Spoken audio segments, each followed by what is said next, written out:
Hey everyone, it's the Shawn. Welcome to another edition of the Influencer of Tomorrow show. Today we have Tony Whatley joining us. We're going to be talking about building communities. So Tony's built communities. He's got one called 365 Driven online Facebook. He's got other communities. He's going to really talk about his philosophy, how do you get communities going, and how do you use them to power your influence. Of course, this show entitled Influencer of Tomorrow is about just that. Who's going to build influence tomorrow? How are they going to do it? And really the main thing we're trying to do is bring lessons to you, the business owner, the business leader, on how do you become more influential? How can you change your presence? And really, how can you be relevant in the changing world that we have coming tomorrow? Joining me today, in addition to Tony, is my regular co-host, George Hendley. My speaking coach. We've known each other a long time. He's helped me build the presence I have. He helps other authors, speakers, really get in there and figure out their way of doing things, their way of working with others, and their way of influencing. And he knows all the classic materials, all the books.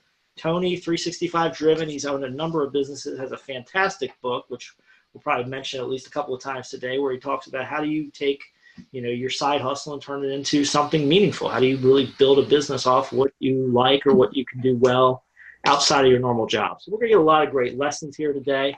I want to remind you, wherever you're watching, whether you're on the Influencer of Tomorrow YouTube channel, which we hope you subscribe and rung the bell for, whether you're on our Influencer of Tomorrow page and watching past videos, whether you're Shawn McBride fans on his Facebook, or if you're on one of our LinkedIn feeds, we want your comments. We're going to be reading. We want to know what you're learning from the show, what you'd like us to cover in the future. We may try to get Tony to come back if there's particular questions. So we need to know what you're looking for, both in this show and beyond, so that we can tailor the content to you.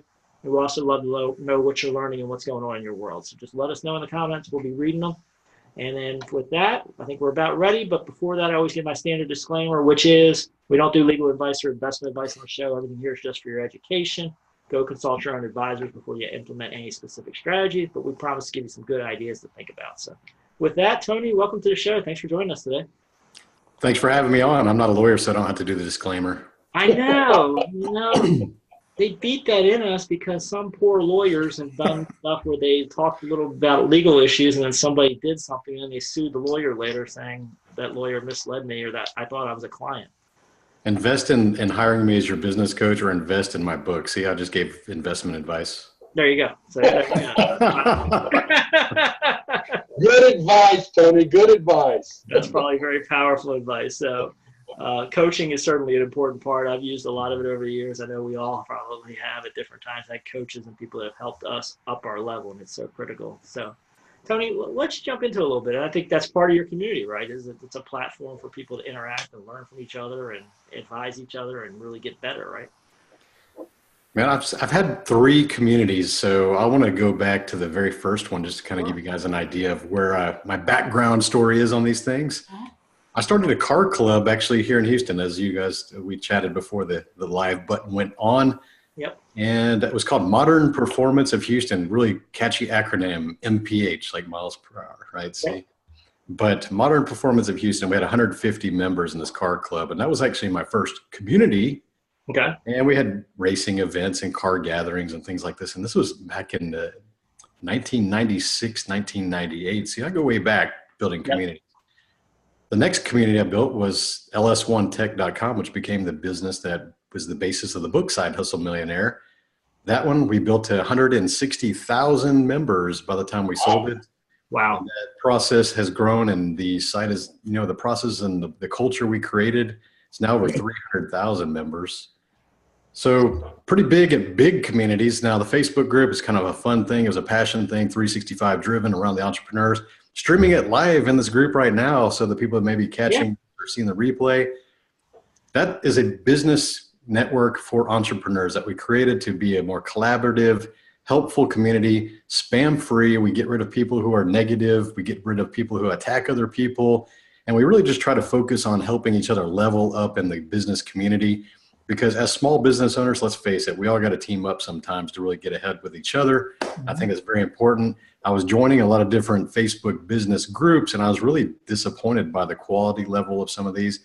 A lot of times they're just mismanaged, and they're letting people just become spam fest. They're basically coming in there and putting up a bulletin board and just spamming what they're selling, and then they leave and they don't participate.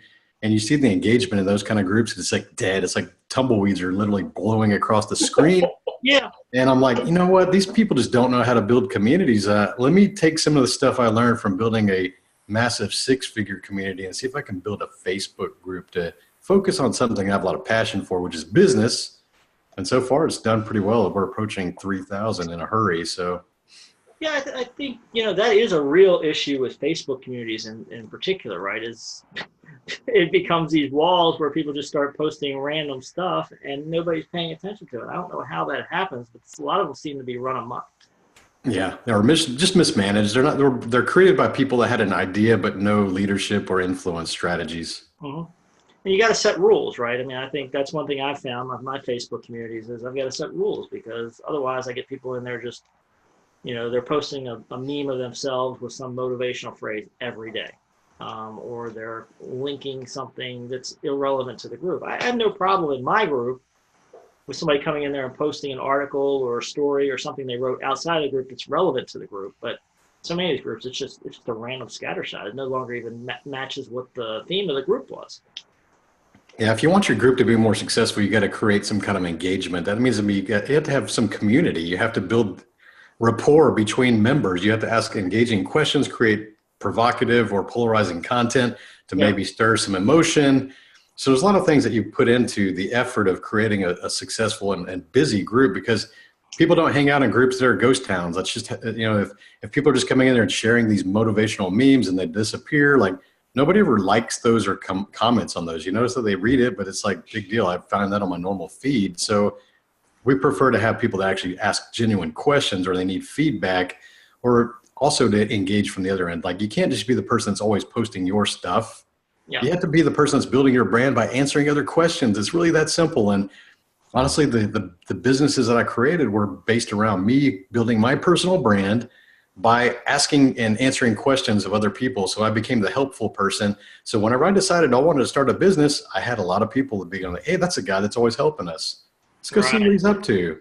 So that's very important to put that horse back before the cart. It's not about me. It's about what can I do to help them? And it always comes back in return. Yeah, George, looks like you got a question here. Yeah, Tony, I know you're big into cars. I know Shawn pretty big into cars too. So my question goes into, how did that whole thing come about? Were you, in a family? Were your dad or brother or friends were big car aficionados? Give us some history on that, because I know that's been a part of your financial success and business success as a whole. I think people are just born with certain mechanical minded or aptitudes. I think even as a kid, I remember being 4 years old, sitting at the kitchen table when my mom was cooking dinner each night, and I would be coloring in my coloring books. And instead of coloring the pages of the books, I would be drawing cars in the open spaces of the cover and in between pages. And so my mom looks at me and says, why do I even buy you these books? I should just give you blank sheets of paper. And I was happy with that. And so even my dad, he's working in the chemical refiners. He brought home a Ziploc bag full of different bolt washers. So I had this baggie full of different washers and sizes, and I would use those to trace wheels and tires so I could draw my cars a little bit better. Because let's face it, when you're 4 years old, you can't really draw circles too well. But it really goes back that far for me. And my grandfather definitely was a car guy. My dad was also a car guy.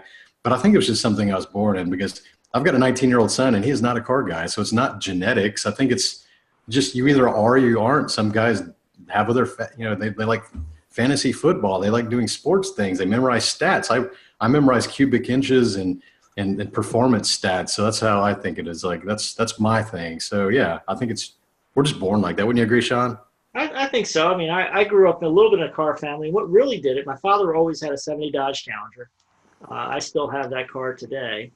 And then, it kind of sat dormant for me for a long time. I always liked cars. I was always paying attention to cars. And then one day, one of my buddies who had some antique cars, like, hey, I just found a car for you. And that really sparked it. When I got my first antique car, I really jumped in deep. But, it's in you, right? I mean, we all have different interests, right? We have different things we're passionate about, which I think, that's one of the keys, right? What are you passionate about? I think it's interesting to go look at the cars and look at the history and why they were designed the way they are. And, as I get into different projects, get deeper and deeper in automotive history in different areas. I mean, I know the muscle cars, that's kind of where I've spent most of my time, but then to jump into other areas that I find fascinating. But Other people probably don't find that fascinating, right? And they wouldn't be in a car community. They'd be in some other community. Yeah. Yeah. So does that get your question answered there, George? Yeah, absolutely. I love that because I'm always curious about the beginning, the genesis of someone who's had great success, and you've definitely done well. And I just go, okay, was it something, dad passed on to him, or a teacher or a coach, an uncle, and he just got engaged and involved, and over a period of time, it became just part of who you were. Yeah.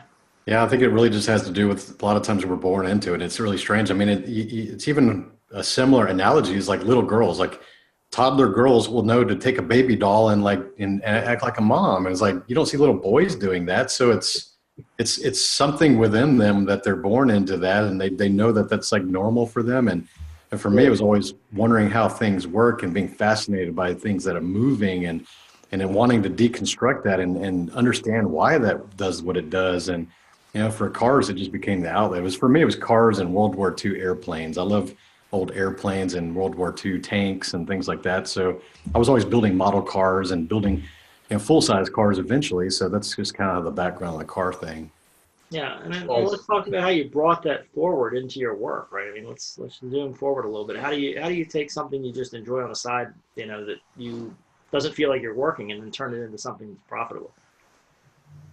I think the main reason that I created the automotive businesses is because I got the mechanical engineering degree, so I did follow through on the understanding why things work thing.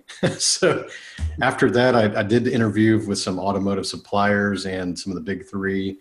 And honestly, to move to Detroit and the offers that they were making were very low for that industry compared to me being in Houston, which is the oil capital of the world, let's be honest. Yeah. The oil industry pays literally double than the automotive. So I was like, wow, I could actually stay in my hometown and make twice as much and actually go buy the cars that I would be working on instead of just working on. I would actually own those. I was like, well, I think that's a good choice. I think I'll just stay here and buy the cars. And so that's what I did. But you know what? The oil industry, as much as I loved it at the time, I really still wanted to be involved in cars. So it's like, what's another way to get into that industry? Well, create a business in that industry. That's how I did it. So I stepped my foot into that door and created something that really just grew crazy. We didn't expect it to ever grow as big as it did, but it's kind of a testament of the culture that we created and the effort that we put into it. John and I are partners in that. And although it was a side hustle, I want people to understand it was not a side, I don't know, we put a full level of seriousness in it. We treated it like a business. We didn't think like side effort. A lot of people think side hustle means side effort, but that's not true. You may get the side results if you do that. So if you want to treat it serious, just like any other business, you can do things nowadays, especially with online businesses that do not require a lot of your time. I don't like trading hours for dollars. And we just were able to fix that business model and have a really high profit margin. Yeah, I think that's important, right? And I think that's one thing you and I have talked about, Tony, is, not only do you have to find, your passion, what you want to do, your community around it, but you got to think forward to what the business looks like in the future. I know that's big when you're coaching and mentoring people, right, Tony? Mm-hmm. Yeah, set some goals, some financial or time goals. As we get older, we like more time than the money. So sometimes we'll sacrifice some of the money to have more freedom of time or location. Yeah. When you're young, when you're 20s and 30s, man, go chase those dollars. Go get those things. Go have fun. Right. You'll start to find as you get in your 40s, 50s, 60s, like you want more time back. But when you're young, man, go crush it. Go earn some dollars. Yeah, and I think that's just part of it, right? You got to understand where you're in the life cycle. Mm-hmm. But you tell people to look forward to what the business is going to look like in the future and how it's going to impact them, and the scalability. I think you tell people to look at that early, right? Right. Definitely. We always take these factors. I like to think about exit strategies before we even start the company. Yeah, and so those kinds of things we see in his community over 365 Driven. You still got the name Driven even in your modern community, right? Yeah, there's a gear in the logo too. There's a kind of a throwback to the cars as well. So yeah, good you caught on to that. See, branding works. It works, and it fits you perfectly. I remember seeing the steering wheel, and then the 365 Driven made perfect sense. It all connected for me because you're a car guy, right? So you bring that theme through to all there. You said there was another community you were involved with somewhere in the middle here. You had the ls1tech.com. That was the General Motors Performance Portfolio website. So anybody that had Corvettes, Camaros, Firebirds, Cadillacs, anything General Motors made that had a V8 under the hood, we were basically covering it on that website. Think of it like as an online magazine sort of thing. And we had national racing events. We created a racing series. Actually, it was sponsored by General Motors, and that still survives today, even though we've sold the company several years ago. Right. The things that we created, the things that spun off the website is still profitable now. You know, it was making about $400,000 in profit per year, and it was only working about like 30, 40 minutes a day, to be honest. Wow. That's a good deal, huh? Yeah. Yeah. See, time and money are not related. Every time I hear time is money, I just think you just don't know what you're talking about. George? So I want to put something in. Tony, you've obviously got more than what I call a nuts and bolts kind of intellect and experience. You've got rich history and awareness of people to be able to have business savvy that you have. So where did that come from, and how has that played into your success at this point in time? Man, I got some good stories around this one. Let me share one from back when I was in elementary school. Here I am. And I remember some kids in the class thinking, you know, they were bragging about something. I was like, what are these kids talking about? And they're like, we're in the gifted and talented program and you're not. And I'm like, wow, why am I not gifted and talented? So here we are at grade school age being categorized. And why would you tell kids that they're gifted and talented? Because you know kids at that age are going to go bragging and try to rub it in everybody's face. But here I'm thinking like, well, you know, I don't feel any less, you know, intelligent than these kids. Like, I don't get that. Like, where did I take this test? Like, I still had good grades. I colored inside the lines. I stood in line properly. So, you know, it kind of goes back to that. And it's like, you know what? And then you start to think, oh, well, I'm quiet. Maybe I'm introverted, things like that. And that's how I am. You may be hearing me on this microphone. And George, you coach people speaking just like me. I'm a president of a Toastmasters here in the Woodlands area. Good. I coach people to speak too. So I am an introvert that learned by decision to learn how to be an extrovert when it's required. And that's a very useful skill that I would say that most people have. But I think that I saw that people were getting the opportunities and living the life and getting the pretty girl or being the team captain, doing these things because they were willing to put themselves out there and take those risks, win or lose. And I was so reluctant to put myself out there to do that. So at some point I just said, you know what, I want to be a leader, but how do I get there? Because I don't think leaders are born. I definitely was not a born leader. I was not a leader actually probably until middle of college years. And that's when I started to really shine at the restaurant industry. When I started becoming one of the top waiters in the restaurant that I was working at the time, I began the training of the other waiters and eventually became a manager of that restaurant. So I learned leadership skills even at an early age while I was still in college. And then I said, you know what, why can't I step into these roles? You always see these corporations asking for someone to step up. And most people just kind of hide in the back. They sit in the back row and they're not willing to take that risk. They're not willing to put themselves out there. And I'm like, raise my hand. Like, I'll do that. I don't know how to do that, but I'm going to figure it out. And that's how I've always been wired. So I kind of just started to really snowball through that thing and understand that the world does not have enough people willing to be leaders, and also has a lot of people who think they're leaders, but they're really just managers. They're not really being leaders at all. They haven't built the influence. They haven't invested in themselves to become the right effective communicators, whether that's verbal or written. And they think that their title somehow creates some authority for them. And those are the people that no one will ever follow. There's a difference between stating your opinions versus pissing people off intentionally. And I think there's a fine line. And if you're very good at and precise at doing that, you're going to build influence. And you're still going to gain the respect of people who disagree with you. That's important. But then if you're just out there being polarizing for no reason, just to be a jerk, nobody's going to listen to you. Nobody wants to follow that. They're just going to ridicule you. And some people just don't know that. They don't understand there's a fine line between those two. Yes. And the old thing is don't talk about politics, but then many times it becomes necessary, or at least it does in my world, right? Because I talk about the future of business a lot, and I do a lot of shows about the future of business. Well, regulation and political and social change are all big parts of that, right? So you have to walk fine lines sometimes, and I think that's kind of what you're saying, right, Tony? I mean, there's times where not taking an opinion makes you seem like you're avoiding something. So sometimes you have to take a polarizing view, but you can do it in a respectful way. Absolutely. There was a previous candidate that got nailed for just being a flip-flopper. Remember that? So that counted against them because they never really took a side. And the thing is when you are trying to build your personal brand or build a community, people need to know who you truly are. And if you're just trying to play warm fuzzies in the middle, make everybody happy, kumbaya, like nobody's going to like you. They might like you, but they won't love you. They won't love you and they won't follow you, right? They won't follow you because you're just like everybody else that's playing the middle of the road and you're just not sharing your real thoughts. And again, you can share your real thoughts without intentionally pissing people off. Yes. But some people just do that completely wrong and they completely go off mark. So that's an important distinction. Let's dive into that for a second. So I think that's an important sub point. I'd love to get your views on it, Tony. So sometimes you don't want to intentionally piss people off, but if you're a leader and you're making decisions and you're taking positions, particularly if you have a group behind you, you're going to make some people angry. What's your philosophy on that? How do you handle that, Tony? I think if it's an open public forum and somebody shows anger, where you're going to get the most lessons from is how you respond to that anger, or are you able to extinguish that or bring it down or control that or show some leadership in that time? Because a lot of times people like to type and react purely out of emotion.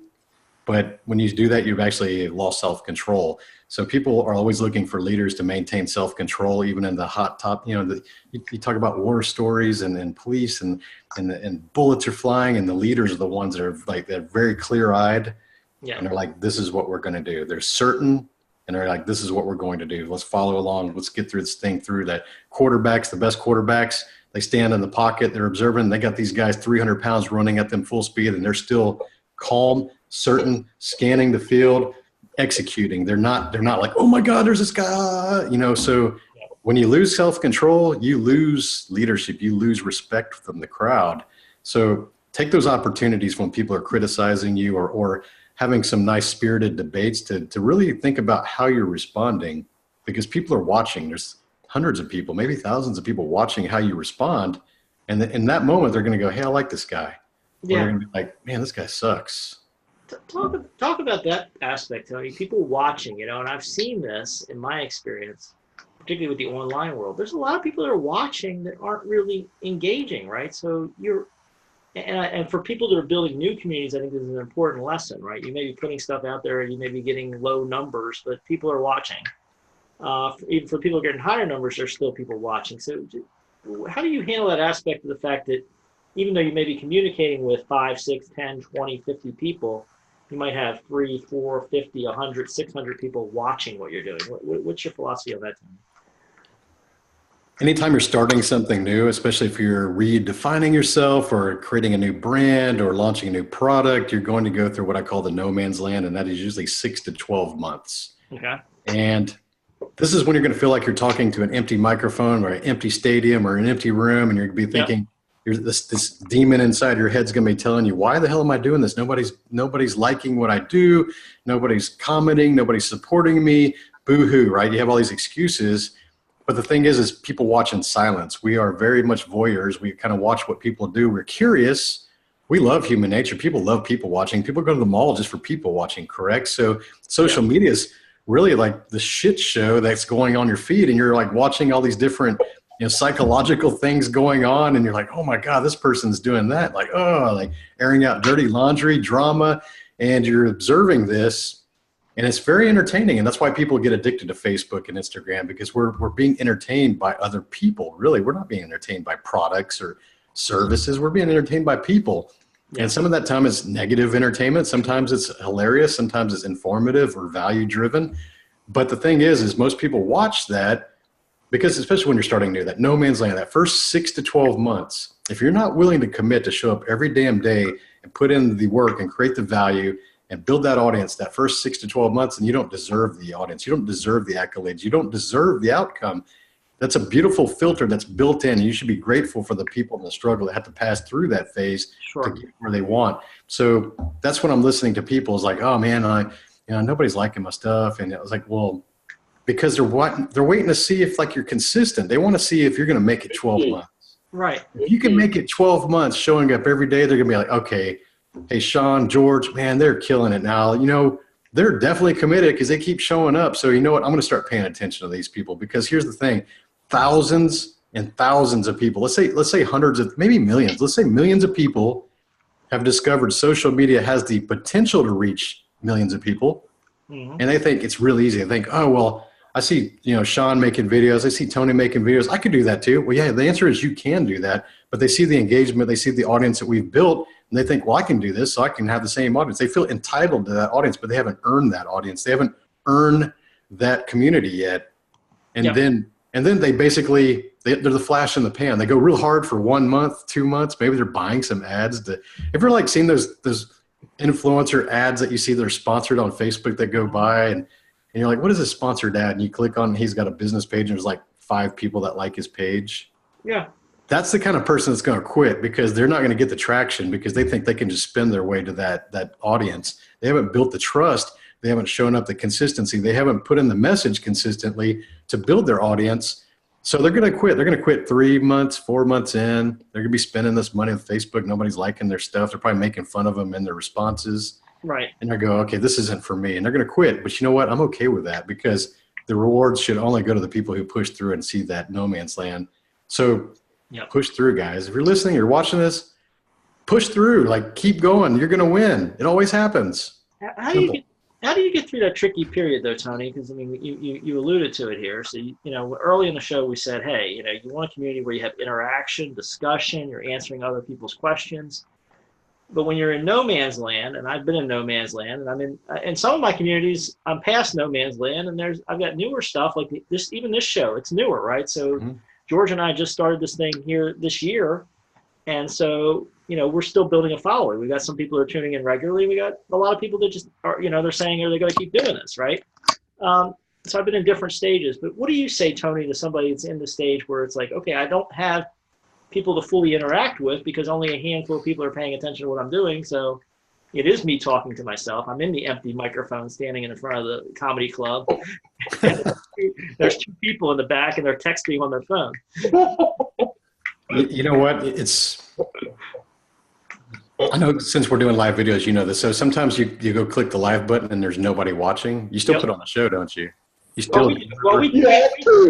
We tape and record, so we're really building it for the long term. But right, we have different viewer numbers. Sometimes we have 0 live viewers. We've had that in the past, and it's okay because we've got a message to get out there. But I hear you. So basically, you have to have it in your mindset that I'm going to deliver this message, whether 0 people are watching it or 100 people are watching it, because people do find it across the feeds, especially with live videos. It's an evergreen content, and it's still going to get ranked higher on the algorithm. So people will definitely see live videos more than uploaded videos. It's just the way that the structure works. And you just got to decide, I have this message, and I don't care if anyone's watching. I'll say hello if they jump in because that's cool to be interactive. That gets them to be more interactive more often. But you have to be willing to deliver the message every single time and show up every single day. And it's a consistency play. People love consistency. Rewards go to consistency in anything that you do. I mean, top level sports athletes, they're consistently practicing and taking shots and doing these things. That's the reward. They get the reward because they get the precision from their consistency. So that applies to every single thing in life that requires skill or effort. And most people overlook that. They see it as a fundamental. We know consistency. We know work hard. And they basically disregard that advice because they've heard it their entire life, but they've never stopped to take a moment to really focus on what the word consistency means. And to me, it means showing up every damn day, regardless if you feel like it or not. I got to throw something in there, Tony. On your website, one of the books on your books page is Cialdini's great work on persuasion. And I always talk about his SCLARS acronym, SCLARS. The C is commitment and consistency. And if you don't have a commitment over a period of time, you're not going to be persuasive or influencing. It's not going to happen. You've seen that. You know that. And like Shawn has alluded to and you've talked about, people tend to think, oh, I'll get in and work it hard for 2 or 3 months and it's going to pop. And that almost never is the case. There's a lesson there that you kind of reminded me to bring up. So there's a lot of people out there that want to build their personal brand. They're committed for 2 to 3 months. They're not getting traction. So they think there's something wrong with their message. They think that there's something wrong with the direction they're headed. So what do? They disappear. They go ghost for like a month, and then they come back rebranded with some new logo, and they're like, let me try this again. Like, hey, I'm back. You know what that does? That's a kiss of death, because all that audience that you had built, especially the people that know you personally, that were genuinely curious, they'd be like, oh, here he is again. You're like that MLM dude that has a different business card every 2 months. Like every time you see them at some networking, they're like, hey, I'm doing this now. And you're like, oh gosh, not this guy again. So the worst thing you can do is disappear when you start to build any kind of momentum, or anytime you decide you're going to be started. Be committed, be consistent, stay on message. But here's the beauty of that.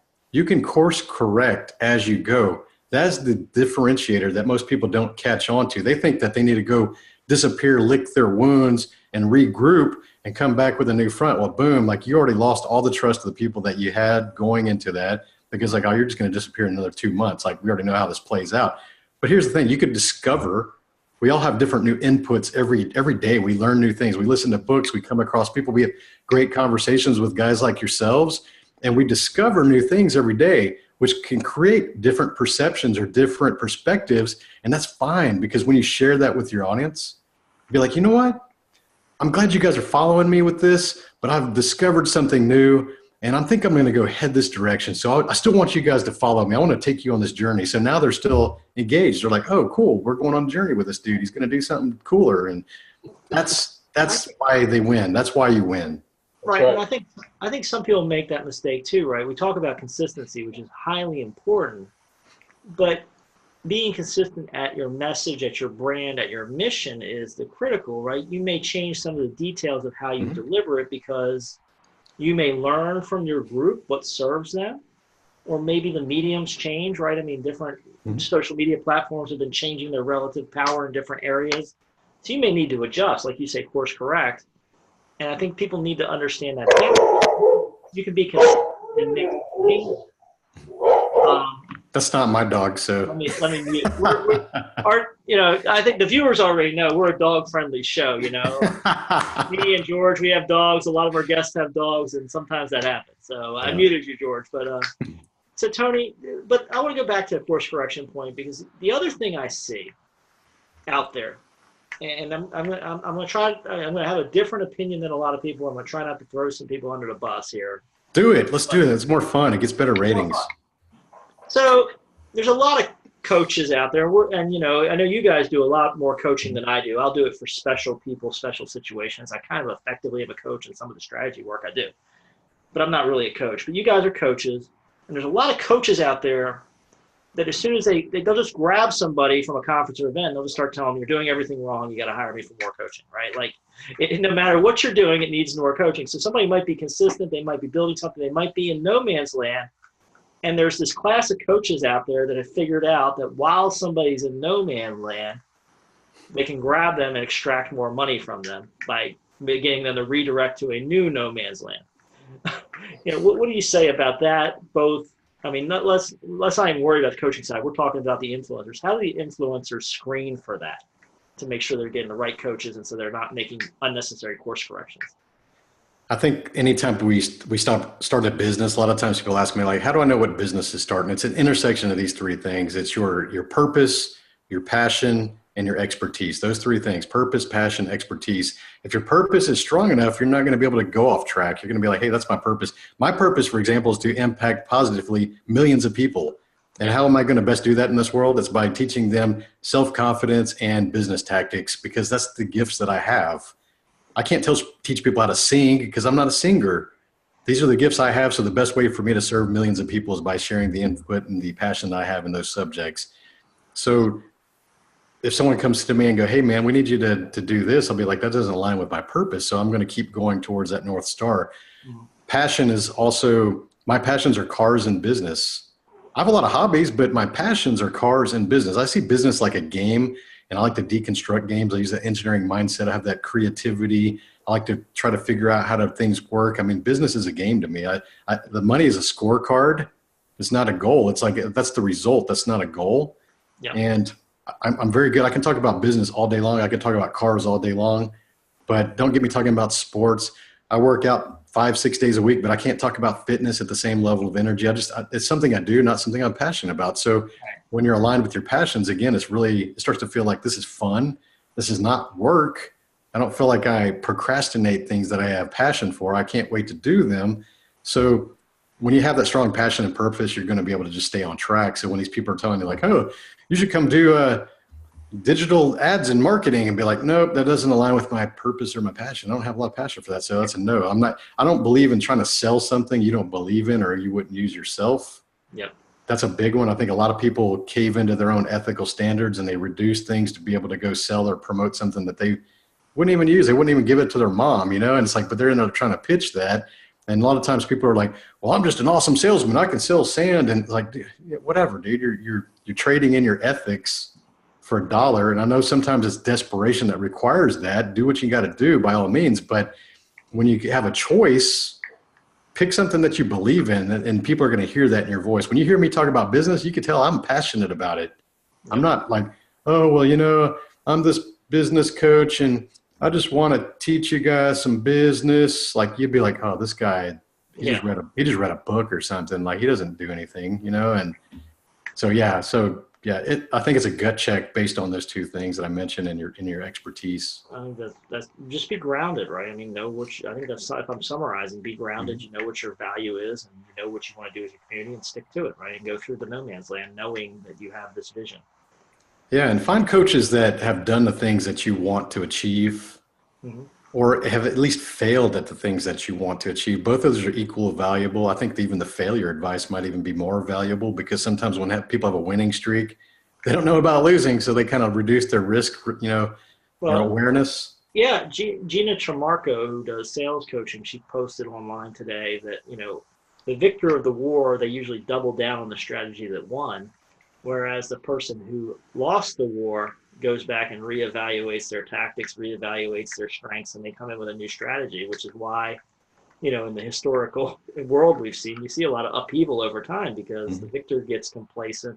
They think they've got everything great. They just keep doing what they're doing. And we see this in the business world as well, right? Blockbuster. Well, we don't want Netflix. Why would we do that? We're doing great. I mean, everybody's coming in to rent DVDs from us. We're making a fortune. And you see how that worked out, right? But that's something we see a lot in the business world. Yeah, so it's very important to get the advice or pay for the advice from people who have done the things you do or have the lifestyle that you want to live, because that's important. And when you start to work with coaches, you'll find that some of them have never even owned a business in their lives. And it's like, how am I supposed to learn business coaching from someone who's never managed a business? So, well, there's a lot of coaches that are in the business of coaching, and and then even some want to coach you to be another coach. So you got to really figure out what your end game is, right? Yeah, if that's your thing, then that's fine. Exactly. If you're trying to coach them to be a coach, I'm okay with that. But it's knowing what you're wanting to get out of that is important. And I don't just think that their title is going to give you what you want. Yeah. So Tony, this has been a fantastic discussion. I think we've given a lot of great lessons to our influencers of tomorrow, and we ran a little bit longer than usual. We're not real strict on the time on this show because we want to bring great lessons out, and you really did a great job with that. So we appreciate that for our audience. Folks that are viewing, take a second, pat yourself on the back for doing the hard work, investing in yourself, thinking about this. Just by watching this show and other episodes, you're getting a game ahead of everybody else, right? You are doing the things and investing in yourself. And, Tony maybe gave some of you the resolve to get through the no man's land. If you're feeling that right now, push through. Tony also gave us some great tips on how to interact with our communities, how to make them more powerful. So a lot of powerful lessons here for you guys. Would love your comments as usual. Make sure you subscribe to the Influencer of Tomorrow show on YouTube. Ring the bell so you get the notifications. Drop us your comments. We want to hear. And then going over to Influencer of Tomorrow, you can see past guests. InfluencerofTomorrow.com. You can see past guests, upcoming episodes. Interact with us. Get on our email list for more inside tips. Check all that out, folks. Thanks for being here today. Tony, thanks for helping us out so much. Hey, you had fun. Thank you.